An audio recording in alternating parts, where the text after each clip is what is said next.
Aw bisimila donfini ɲuman sagura kɛnɛ kan In Fashion Fi. Aw minnu be yen nɔ ko diɲɛ taabolo finikuraw modeliw ka d'aw ye, ayiwa aw sera aw seyɔrɔ la In Fashion Couture. N'aw mago be tissu kalalenw na walima n'a be fɛ ka tissuw kala, a ye boli ka se joona joona Ismaël Ɲare fe yen nɔ. Ismaël Ɲare nɔlen no ni diɲɛ laban kalali kɛ machine kuraw de ye. A n'a ka personnel de qualité minnu be yen nɔ n'olu be nin baara in kɛ ka ɲɛ. An sigiyɔrɔ bɛnnen no ACI 2000 kɔnɔna la, Immeuble Concorde 1 n'ale tugulen no Air Côte d'Ivoire la, Palais des Sports ani Place de la Canne ni ɲɔgɔn cɛ. Nɛgɛjuru sira o ye 63 ye 02 99 ani 99. In Fashion k'aw ye togo ɲɛ. In Fashion ni aw mago be qualité la. In Fashion ko k'aw bisimila kunnafoni gafew kɛnɛ kan.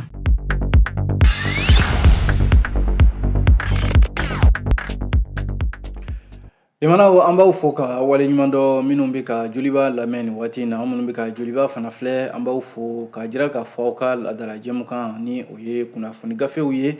O sigira aw ye bi araba min ye juillet kalo ye, ale ye tile 3 sɔrɔ bi san 2024. Imana an b'aw fo aw minnu bɛ an lamɛn don o don ani an minnu b'an filɛ don o don ka jira k'a fɔ awa ladala jɛmukan in don min bɛ sigi ntɛnɛn fo ka se juma ma nɛgɛ kanɲɛ 9 mana tɛmɛ ni sanga 30 ye. I b'a sɔrɔ kunnafonidilaw ka wulikajɔ o de sababu la jamanaw an fana bɛ nin kɛnɛ in kan, sabu kunnafonidilaw mana wulikajɔ kɛ ka kunnafoni ɲini ka fara ɲɔgɔn kan k'a fasiri, o la anw ta ye ka o lakale bamanankan na aw bɛ se ka faamuya sɔrɔ cogo min na. O kuma na an b'aw fo dantɛ foli min na, an bɛ segukaw fo olu bɛ k'an lamɛn radio joliba sanfɛ 100.1 min ye Sikasokaw fɛ yen nɔ 103.8. an b'u bɛɛ lajɛlen fo, an b'a fɔ u bɛɛ lajɛlen ni sɔgɔma. Min ye kunnafoni sɛbɛnw ye, gafe 3 bi yan, le Pélican o bɛ an bolo kɔrɔ yan, Nouvelle Horizon ale bi yan, le Soir de Bamako olu o fana bi yan nɔ. Jamanaw fasɛdi sɛbɛn le Pélican an bɛ lakalili daminɛ ale la, ale y'a jira k'a fɔ ko min bɛ nin waati in kofɔ, jamanaw n'i ye jateminɛ kɛ ko awa politiki daba a wulilen bɛ Mali kɔnɔ nin waati in na, furanjɛla fanga ɲɛmɔgɔw ani politiki ɲɛmɔgɔw ni ɲɔgɔn cɛ. Awa min ye Monoko Towali ye, ale ka ɲɛfɔli don, ale ye politiki dɔnba ye, awa a ye hakilila jagabɔ kɛ. A ko n'a sɔrɔla maa kelen-kelenna bɛɛ lajɛlen, i kɛra fanga tigi ye o, i kɛra min ye politiki maa ye o, jamanaw minnu bɛ se ka awa bɛɛ bɛ se ka ji dɔ kɛ i koliji la, walima kumaɲɔgɔnya yɛrɛ k'o de ka fisa n'a bɛɛ lajɛlen ye. N'i ye jateminɛ kɛ Monoko Towali ko a bɛ awa kalo damadɔ bɔ sisan, awa min ye nin fereke ɲami ye a bɛ senna Mali politiki ɲɛmɔgɔw, politiki tɔnw ani furanjɛla fanga ni ɲɔgɔn cɛ, awa si tɛ fɛ ka i bolo segi kɔfɛ, awa ko politiki mɔgɔw dalakan ye mun ye, k'u ka fanga lasegi jamanadenw ma, n'o ye retour à l'ordre constitutionnel ye, k'u ka kalataw boloda joona na. N'i y'a lajɛ fanga fana n'o ye furanjɛla fanga ɲɛmɔgɔw ye, olu dun a tɛ olu hakili yɛrɛ la sisan k'a fɔ ko kalata yɛrɛ ka boloda, yɔrɔ ɲɔgɔn faamuya ka jan ɲɔgɔn na kosɛbɛ nin yɔrɔ la. O de kɛn bɛ sababu ye bi jamanaw n'i y'a lajɛ politiki baara Mali kɔnɔ bi, awa kelen bɛ daba wulili ye, fan fila bɛɛ lajɛlen bɛ ka a ɲini k'a sama ka taa i ka fanfɛla fɛ, bɛɛ bɛ k'a ɲini ka kunnafoni di ta cogoya la, walasa ka se ka jamanadenw tugu i nɔfɛ. N'i y'a lajɛ jamanaw Monoko Towali ka kuma la, a ko politiki tɔnw ani jɛrɛjɛkulu yɔrɔ olu yɛrɛ ka baaraw sonsorolen bɛ nin waati in na, awa ko ka sababu kɛ jamana bɛ lahalaya min na, a caman yɛrɛ bɛ yen olu minɛna awa o sababu la, ka sababu kɛ k'u ye sariya sɔsɔ kɛ, u caman bɛ yen u minɛna awa ka t'u datugu kaso la, ko ka sababu kɛ awa kun fɔra k'a fɔ u ka baaraw sonsoro, ko nka u taara ye fɛn min bɛ yen ni o b'o o sariya sɔsɔ. Wa fasiri kɛbaga min ye Monoko Towali ye a ka hakilila la, a ko ɲininkali min bɛ yen n'o bɛ tugu o la, o ye k'a fɔ awa n'a sɔrɔla awa politiki mɔgɔw olu kun ye nin ko in yɛrɛ ka awa dabɔ ni kumaɲɔgɔnya ye fɔlɔ yana ka taa se nin bɛɛ ma, sabu n'i y'a selen nin dankan na, awa kumaɲɔgɔnya de ma kɛ, sabu politiki mɔgɔw fana maa tɛ se k'a fɔ ko i bɛ politiki mɔgɔ sen bɔ ayiwa démocratie fanga la. Politiki mɔgɔ de ye maa min bɛ yen n'ale bɛ fanga ɲini a ka jɛkulu faralen ɲɔgɔn kan, dɔwɛrɛ tɛ ka fanga ɲini k'i sigi fanga la ani ka jamana labaara. O de ye politiki yɛrɛ sigikun ye Mali kɔnɔ yan, kɛrɛnkɛrɛnnen la n'a fɔra ko bɛɛ y'a ni jɔsen yɛrɛ b'a la ko politiki mɔgɔw don, Monoko Towali ko i tɛ se ka olu sen bɔ awa politiki baara la fiyewu. Ko yan'a ko kun ka se nin yɔrɔ ma, n'o politiki mɔgɔw yɛrɛ awa laɲini min b'u fɛ o de ye kala ka fili u ye olu ka se ka jamana fanga sɔrɔ ka se k'u sigi jamana fanga la n'a ma ɲɛ k'a fɔ o maa kelenw de ka baara furanjɛla fanga olu ni furanjɛla fanga ka ɲɔgɔn faamuyabaliya b'u ni ɲɔgɔn cɛ u sen tɛ ka ɲɔgɔn faamuya bi a kelen bɛ pati kolonbajɛ ye minnu ko tɔgɔli y'a yira k'a fɔ ko a kuma ka se nin yɔrɔ ma sabu ko bɛ yen n'a gɛlɛyara sigikafɔ de bɛ se ka k'o fura ye n'a ma ɲɛ k'a fɔ ko jamana ye démocratie jamana ye politikimɔgɔw olu de b'a ko cɛmancɛ la k'a kun ka kan jamana furanjɛla fanga ɲɛmɔgɔw ka u ye politikimɔgɔw ka baara sonsoroli min kɛ u kun kan k'u wele de k'u ɲininka k'a f'u ɲɛna ayiwa aw yɛrɛ ɲɛ bɛ jamana cogoya la jamana man ɲi an bɛ ka fɛɛrɛ bɛɛ lajɛlen tigɛ walasa lakanabaliya min bɛ yan jamana ka se ka basigi o sababu la min ye wulikajɔba ninnu ye a y'a lajɛ a k'a sonsoro a ka jɛrɛba ninnu a y'a lajɛ a k'a sonsoro walima politikimaa minnu yɛrɛ bɛ yen n'olu bɛ ka hali jalaki bɛ furanjɛla fanga ka bi a ye fanga bila a ye fanga segin jamanadenw ma ko nin to kumaw waati ye jamana ɲɛmɔgɔw kun kan k'u kelen kelenna sigi k'a f'u ɲɛna k'a fɔ ayiwa a yɛrɛ ɲɛ bɛ ko taabolo la a ɲɛ bɛ tiɲɛ na n'o fɔra maa min ye n'o ma sɔn o ma ni min y'i sɔrɔ o la i y'o san nka k'a kɛ yɛrɛ paraw ni bɔrɔkɔnɔbila ye ko a bɛ n'a fɔ politikimɔgɔw ni furanjɛla fanga ɲɛmɔgɔw ta binni ka na k'o ye sabu fanga y'a yira politikimɔgɔw la k'a fɔ maa o maa bɛ nin kɔgɔ da u la u na o da de a bɛ n'a fɔ baara in bɛ ka taa o taabolo de kan nin cogoya la sabu ko politikimɔgɔ kɔni tɛ se ka kɛ maa ye k'i bɛ politiki baara baliya la sabu a ka jɛrɛjɛkulu sigikun ye o de ye wa a tɛ se ka a da tɛ se ka minɛ k'a fɔ k'a tɛ politiki baara kɛ politikimɔgɔw dɔ ka fɔ ɲa ye dɔ ka fɔ ɲa cɛlakaw fana ye dɛ ko politikimɔgɔw fana y'a dɔn k'a fɔ tiɲɛ don jamana bɛ lahalaya min na sisan jamana basigi t'a kɔnɔ a bɛ ni ka na san 10 ni kɔ bɔ bi mali bɛ nin lahalaya la politiki baara walima fanɲini baara man ka kɛ k'a fɔ ne kelen ka ko walima ni ka jɛrɛjɛkulu an nɔfɛ jama an ka hɛrɛ kelen pewu de ka ɲini jamana kɔnɔ k'o fana tɛ se ka bɛn n'a ma ɲɛ k'a fɔ politiki baara ye fanga ɲinini ka fanga labaara jamana kɔnɔ o fana man ka taa kɛ diyagoyala ko ye fo ka jamanadenw su k'olu kɛ kɛwalejugu kan walima ka mankan wuli jamana kɔnɔ walima ka jamanadenw k'u su ka kɛ fanga kan k'o fana tɛ se ka kɛ politiki baara taabolo ye n'i y'a lajɛ jalaki bɛ bi fan fila in bɛɛ lajɛlen de kan ko fanga kun kan ka lajɛ ka kumaɲɔgɔnya kɛ min ye politikimɔgɔw ye olu fana kun kan k'a dɔn k'a fɔ jamana bɛ lahalaya min na politiki baara a bɛ kɛ dɛ nka a kan ka kɛ ni jamana de ka nafa o de bɛ bila a bɛɛ lajɛlen sanfɛ n'i ye ko in bɛɛ mɔ k'a lajɛ bi jamana ko jamana politikimɔgɔw ani furanjɛla fanga ɲɛmɔgɔw u ma ɲɔgɔn faamuya yɔrɔ kelen min na o de ye nin ye ko nka fɛn kelen pewu de tun bɛ se ka nin bɛɛ lajɛlen bɔ yen ka minɛ ka don kaso la walima k'a ka baara sonsoro kumaɲɔgɔnya k'a fɔ fanga de tun kan ka sen bila ɲɛfɛ fɔlɔ k'a fɔ ayiwa a ye n'an ka sigi ka kuma kumaɲɔgɔnya in ni faamuya ma k'o la ni politikimɔgɔw ko an tɛ sɔn o ma jalakibi bɛ yɔrɔ min na a n'a bɛn kɛ pelinkan de ye nin fɔ jamanaw yan'an ka bɔ pelinkan kɔnɔna la a y'a jira k'a fɔ ko CNT Conseil National de Transition ale tun ye laɲini dɔ kɛ waati dɔ la u ka kɛrɛfɛ sarako nafolo minnu bɛ di u ma indemnités ko cour constitutionnelle jamana sariya sunba min jantolen bɛ jamana sariya labaarali la ale de ka sɔn a ma tuguni jamanaw n'i y'a lajɛ pelinkan ka kunnafoni na kɔsa in na a ma mɛn ni kuma cayara kosɛbɛ a kuma tun bɛ bɛɛ lajɛlen da an ka député ladegɛw n'o ye Conseil National de Transition maaw ye olu waati dɔ la u tun ye sɛbɛn dɔ kɛ k'a ci cour constitutionnelle ma k'a fɔ u ka saraw walima kɛrɛfɛ saraw minnu bɛ di u ma ko u tun ye tɔgɔ dɔw fɔ a yɛrɛ la tɔgɔ yɛrɛ minnu bɛ yen ni o tɔgɔw man ka fɔ a la walima u tun ye dɔw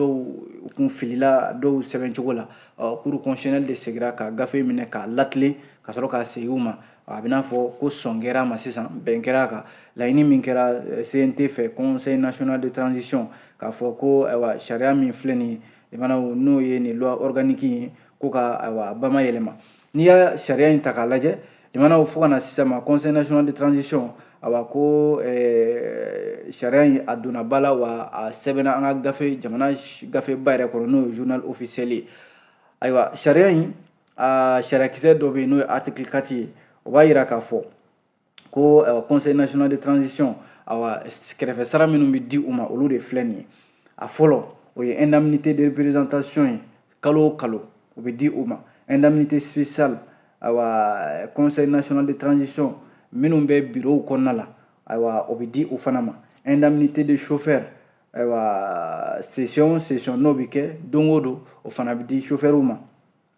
indemnité de session o fana y'a damana indemnité o fana bɛ d'u ma indemnité de restitution par session ordinaire o kɔrɔ u ka jɛrɛ fɛn fɛn bɛ n'o ye session ordinaire ye awa CNT maa kelen o kelen i b'a sɔrɔ kɛrɛfɛ sara dɔ bɛ ta ka d'u ma indemnité de logement par mois o ye awa so sara ye o fana bɛ di u ma kalo o kalo indemnité spéciale o fana ye kɛrɛfɛ sara kɛrɛnkɛrɛnnen o fana bɛ di u ma indemnité de monture o fana bɛ di u ma indemnité de téléphone o ye téléphone crédit sɔngɔw ye indemnité de responsabilité kɔrɔ ye n'i bɛ CNT kɔnɔ jɔyɔrɔ mana kɛ jɔyɔrɔ la ko b'i bolo awa ko kɛrɛfɛ sara bɛ di i ma indemnité de suggestion o fana bɛ yen nɔ indemnité de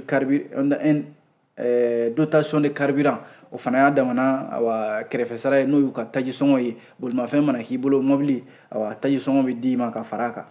o mana bɔ yen jamana a sariya in a kisɛ dɔ bɛ yen n'o ye article 5 ye o fana b'a jira k'a fɔ ko awa commission minnu bɛ CNT kɔnɔna la awa commission ninnu ɲɛmɔgɔw président des commissions awa ko indemnité dɔ bɛ yen a fɔ ma ko indemnité de responsabilité o fana bɛ di olu ma article 6 fana b'a jira k'a fɔ ko président ni vice président minnu bɛ commission nationale de transition kɔnɔna la olu fana bɛ yen kɛrɛfɛ sara dɔ bɛ yen k'o ma ko indemnité de suggestion o fana bɛ di olu ma o mana bɔ yen min ye article 2 ye o b'a jira k'a fɔ ko CNT yɛrɛ ɲɛmɔgɔ conseil national de transition ɲɛmɔgɔ awa ko a fana bɛ indemnité dɔ ta o tɔgɔ ye ko indemnité parlementaire awa o bɛ jate a ka ayiwa sara dɔ kan min bɛ ta ka di a ma ko ani kɛrɛfɛ sara wɛrɛ bɛ yen o ye kɛrɛnkɛrɛnnen a fɔ min ma ko fonds spéciaux o fana bɛ di a ma limanaw kunnafoni de filɛ nin ye kunnafoni a bɛ dafa ni nouvelle horizon ye sabu nouvelle horizon kumana a ko kelen in fana kan sabu nouvelle horizon y'a jira k'a fɔ ko ni kɛrɛfɛ sara ko kuma min filɛ nin ye awa Maliki Jaw n'a a terilakaw k'a bɛ n'a fɔ k'u y'u yɛrɛ kisi ka bɔ min ye u fɔra maa minnu kɔ n'o ye députéw ye min bɛ Isaka Sidibe ale n'a député tɔɲɔgɔnw yɔrɔ olu yɛrɛ bɛ gɛlɛya kɔnɔ nin ko kelen de la kɛrɛfɛ sara ka cɛ ka k'u kunna k'a sɔrɔ nin sariya tɛ a kalama walima jamanadenw tɛ a kalama kabi Ala ma hinɛna Ibrahim Bokar Keita ka waati la jamanaw ni kɛrɛfɛ sara ko kuma in tun bɛ sen na awa a sariya kun bɛ a mɛnna nka ko Isaka Sidibe n'a ka député tɔ olu kun yɛlɛma don a la k'a sɔrɔ ni maa ma bɔ a kalama o sariya kelen dɛ o de tun bɛ CNT mɔgɔw bolo olu de y'a ta sisan ka taa di cour constitutionnelle ma walasa k'a lajɛ kɛrɛfɛ sara in a ka se ka don ba la o de la yɛrɛ jamanadenw caman bɔra kalama n'a kuma cayara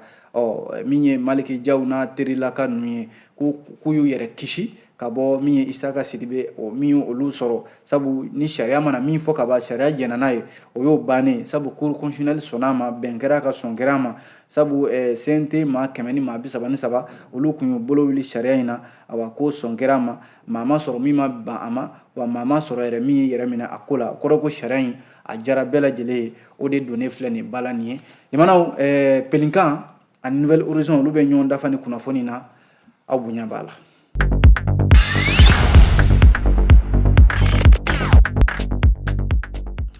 n'an bɔra yen nɔ an bɛ to nouvelle horizon kɔnɔna la jamanaw fasiriden sɛbɛn in kumana ayiwa a y'a jira k'a fɔ min ye diɲɛ waribulonba ye awa a bɛ n'a fɔ ale ni Mali cɛ bi a bɛ n'a fɔ danayaba tɛ yen dɛ n'o ye banque mondiale ye banque mondiale de filɛ ka min ye dollar wari miliyɔn 100 ɲɔgɔn na k'o bila Mali ka bolo kan nka limanaw ni wari min filɛ nin a bɛ n'a fɔ awa wari kasarama de don sabu fasiri ka ɲɛfɔli la wari in dira a ma di jamana yɛrɛ tɛgɛ ma dɛ fo wari in tɛmɛna maa wɛrɛ de tɛgɛ kɔnɔna la k'a fɔ awa an b'aw dɛmɛ wari in bɛ don da min fɛ limanaw k'o ye kɛnɛya kow musow ka bange ko kɔlɔsiliw denmisɛnnin fitininw ka kɛnɛya awa ani kɛnɛya yɛrɛ badabada sɔrɔli banque mondiale a ka nin nafolo in miliyɔn 100 dollar wari la a bɛ don o de da fɛ n'i y'a lajɛ n'i ye ko in ta k'a lajɛ k'a jateminɛ jamana a bɛna fɔ diɲɛ wari bonba n'o ye banque mondiale ye awa a ka danayaba tɛ Mali ka bilen wariko nasira ninnu na sabu o de bɛ se ka faamuya awa juma tɛmɛnen juin kalo tile 28 tɛmɛnen in na awa cakɛdaba in yɔrɔ a kun ye layidu ta jamanaw k'a fɔ ko a bɛ nafolo kasabi di Mali ma o kuma yɛrɛ sɛbɛntiyara awa minisiri min b'an ka sɔrɔ ko kunna Alfuseni Sanu jamanaw ko dollar wari miliyɔn 60 banque mondiale kun y'a jira k'a fɔ k'a bɛ n'o di Mali ma ko ka dɛmɛ ta ka ɲɛsin an ka awa cakɛda min bɛ courant di n'o ye société énergie du Mali ye ko nka limana kuma kabi kuma in fora domina fo kana bila bila Alfuseni Sanu ko dɔrɔmɛ 1 Banque mondiale ma di Mali ma ko nga kuma de bɛ sɔrɔ Banque mondiale da kuma bɛ k'a fɔ a ye hakɛ to amina nga limana kuranko kɔni yɔrɔ bi bɛɛ b'o ɲɛdɔn Mali kɔnɔ maa tɛ se k'a fɔ k'i b'i sigi koko kɔnɔ ko hali an filɛ yɔrɔ min na Banque mondiale ma dɔrɔmɛ 1 di k'a fɔ a ye a yɛrɛ dɛmɛ ni kuranko ye k'a sɔrɔ di olu de kun ye a layidu ta ko $1,000,000 dollar wari la ko na di Mali ma Mali ka EDMSA dɛmɛ n'a ye limana o su ma ko o dugumajɛ ko Banque mondiale filɛ nin ye ka $100,000 k'o ta dollar wari la k'o di awa juru de don wa juru in a bɛ tɛmɛ awa cakɛda dɔ de fɛ o k'a ma ko Association International Development Bankurumala o k'a ma ko IDA IDA in nafolo in taara ka di ale de ma ko a ka labaara sabu a ka projet dɔw bɛ yen projet minnu bɛ n'o ye baara bolodaw ye minnu ɲɛsinnen bɛ kɛnɛya ko den ni ba ka kɛnɛya ko musow ka ayiwa bange kɔlɔsi kɛnɛyaw dɔw k'a ma yɛrɛ ko résilience du système de santé inclusif pour tout Mali o kama kɛnɛya yiriwali bamanankan na jamanaw n'i y'a lajɛ awa nafolo in a bɛ don nin da damanda de fɛ k'a sɔrɔ dun Mali ni Banque mondiale baara ɲɔgɔnya b'u cɛ a mɛnna san caman n'a fɔra k'a fɔ o Banque mondiale kɔsa in na a ye layidu min ta Mali ye ko $1,000,000 minisiri min yɛrɛ b'an ka sɔrɔko kunna ale ko nafolo in ma di a bɛ n'a fɔ Banque mondiale ta kɔni gɛn bɛ a ma da Mali la sabu ni nafolo in yɛrɛ tɛmɛ cogoya b'a jira k'a fɔ awa wari dili an ka jamana ma a bɛ se ka kɛ ko wɛrɛ ye o de la u tɛmɛna ni cakɛda in fɛ n'o ye Association International de Développement IDA awa ka sɔrɔ ka nafolo in di olu ma ko k'a don olu yɛrɛ dungana da fɛ n'o ye kɛnɛya ye musow ni denw ka kɛnɛya limana ko in bɛ nin danga de la dɛ kunnafoni filɛ nin ye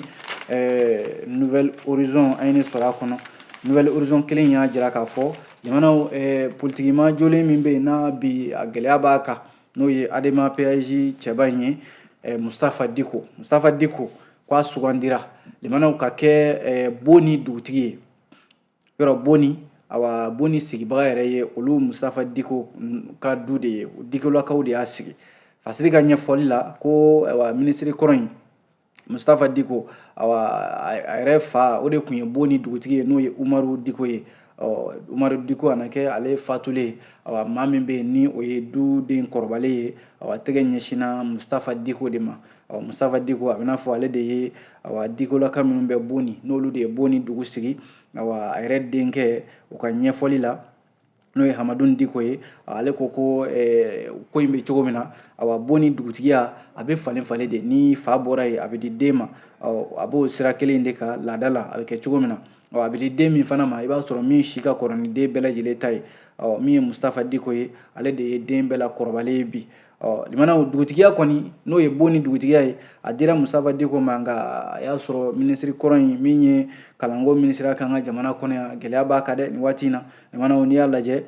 juin kalo tile 20 tɛmɛnen wulada fɛ ale ni maa 10 wɛrɛ olu taara minɛ ale yɛrɛ ka so Bakɔ Jikɔrɔni ka sababu kɛ politiki ko mankanw ye sabu ko a fɔra k'a fɔ ka politiki baaraw jɔ commune tribunal procureur min bɛ commune 5 tribunal kunna k'o ye jalaki min b'u kan o de ye k'a fɔ jamana basigibaliya ani jamana yɛrɛ jɔli ka gɛlɛya lase jamana ma ka ɲagami don jama la u y'o jalaki bi u kan o y'a sɔrɔ dugutigiya taara ka d'a ma nka Mustafa Diko a bɛ bolola nin waati in na limana ko fana n'an bɔra yen min bɛ tali kɛ Nouvelle Horizon kelen a jirala k'a fɔ ko cour d'assises spéciale min bɛ sen na n'o ye kube kɛrɛnkɛrɛnnen ye min sigilen bɛ sɔrɔ nafolo yuruku ko kunna limana a jirala k'a fɔ ko min ye Yunus Ahmed Diko ani SOMAGEP ɲɛmɔgɔba ko olu sɔɔni olu bɛna taa u jɔ kiiri tigilamaw ɲɛma n'i y'a lajɛ limana dossier min filɛ nin n'a bɛ SOMAGEP cakɛda min bɛ ji di Mali ma Société Malienne de Gestion de l'eau potable ko sɔɔni u ɲɛmɔgɔ dɔw bɛna taa jamana kiiritigɛlaw ɲɛma ka sababu kɛ kube kɛrɛnkɛrɛnnen sigilen bɛ min sigilen bɛ sɔrɔ yuruku dunni kunna an ka jamana kɔnɔ o kiiri yɛrɛ bolodalen bɛ ka bila alamisa kalo kura tile fɔlɔ yɛrɛ n'o ye utukalo tile fɔlɔ ye limanaw n'i y'a lajɛ jalaki min don ko atteinte au bien public o ye jama niyɔrɔ jama ta ko tɛgɛ donn'o la k'o ta ani ka ayiwa do jɛrɛla complicité awa ka don jɛ jugu la n'i y'a lajɛ awa ko min ye maa kofɔlen minnu filɛ nin ye minnu bɛna taa jɔ sariya tigilamaw ɲɛma directeur général min tun bɛ awa SOMAGEP kunna Boubacar Kane min ye ɲa daw ye Mahamadu Fode Sisoko Abdoulaye Kulubali Abdelkader Ahmadou Haidara min ye président du conseil d'administration PCA o ye professeur Yunus Amey Diko limanaw ko sɛgɛsɛgɛli dɔ de kɛra bureau du vérificateur général fɛ awa o sɛgɛsɛgɛli in dɛ san 2000 ka daminɛ san 2016 ka taa bila san 2017 san 2018 san 2019 awa SOMAGEP kɔnɔna la ye limanaw a jirala k'a fɔ ko baara dɔw kɛra minnu kɛcogoya ma ɲɛ nafolo dɔw bɛ yen olu taara sira wɛrɛ fɛ sira min bɛ yen ni o jɛlen tɛ limanaw n'i y'a fara ɲɔgɔn kan a nafolo awa min ye miliyari 2 ye a bɛ se o ma n k'a fɔ miliyɔn 164 a bɛ se o ma k'a sɔrɔ dun baara min bɛ yen ni SOMAGEP bɛ baara kɛ n'o o bɛ se miliyari 2 ɲɔgɔnna de ma limanaw ko in bɛ nin dabolo de kan ni maa damadɔ olu fana makɔnɔnin bɛ ni ku bɛ kɛrɛnkɛrɛnnen ale ɲɛma limanaw an bɛ bɔ kunnafoni in kɔnɔna la ni min ye o ye colonel Asimi Goita n'o ye jamanakuntigi ye k'a ye usine belebeleba dɔ koromokari n'o ye complexe agro-industriel dɔ ye an ka ndolantanna kɔrɔ n'o ye Seydou Djego Awa Sanakɔrɔbakaw fɛ yen jala k'a fɔ ni usine belebeleba min filɛ n'a dilala an ka ndolantanna kɔrɔ Seydou Keita ale fɛ limanaw ko jamanakuntigi yɛrɛ de wulila ka taa ni usine ba in ka taa a koromokari n'i y'a lajɛ usine limanaw fɛn caman de bɛ yen o bɛ dilan a kɔnɔna la a bɛ se unité 6 ɲɔgɔnna ma n'i y'a lajɛ limanaw bagan dumuni o b'a la n'o ye toroto ye min ye situlu ye o bɛ dilan yen limanaw ka taa se safunɛ ma o fana bɛ dilan yen ka taa se min bɛ tali kɛ bidɔnw ani tulu n'a ɲɔgɔnnaw jamanakuntigi ale kɔni tun bɛ a ko kɛnɛ kan ye usine in tɔgɔ de ko SDA n'i y'a lajɛ baara 400 ɲɔgɔnna o de bɛna bila sen kan ye o ye baara minnu bɛ yen n'o bɛ to badabada ko baara 2000 olu bɛna kɛ minnu ni usine bɛ baara kɛ ɲɔgɔn fɛ o tɛna kɛ kuma bɛɛ baara ye kunnafoni filɛ nin ye an ye nin bɔ Nouvelle Horizon kɔnɔ bi aw bonya b'a la.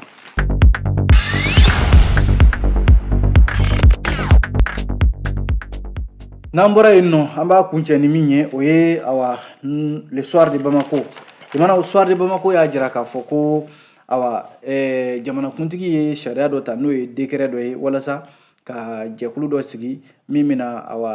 gafe kura dilan u k'a ma ko charte nin bɛna kuma mun kan o ye bɛn ani tɛgɛdi ɲɔgɔn yafa ɲɔgɔn Mali kɔnɔ u k'a ma ko charte pour la paix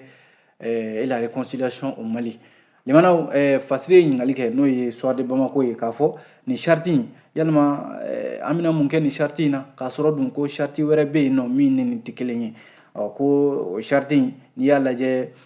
conférence d'entente nationale yɔrɔ o kun ye jɛrɛ ye malidenw welela ka sigi k'a fɔ bɛn ni kelenya o de ka kan jamanadenw ni ɲɔgɔn cɛ o fana kɛnɛ sigira Mali kɔnɔ yan san 2017 o conférence d'entente nationale min sigira o kɔfɛ limanaw ko décret dɔ tara o waati jamanakuntigi fana fɛ k'a fɔ ko charte dɔ bilala sen kan min bɛ bɛn ni kelenya ni yafa ɲɔgɔn ma ko fɔ limanaw min ye jamanakuntigi ye colonel Asimi Goita ale fana filɛ nin ye ka na décret dɔ ta décret min n'a ko bɛn ni kelenya ani yafa ɲɔgɔn ma charte kura o fana bɛna dilan limanaw a ma kofɔlen yɛrɛ o sugandira ka ban n'i y'a lajɛ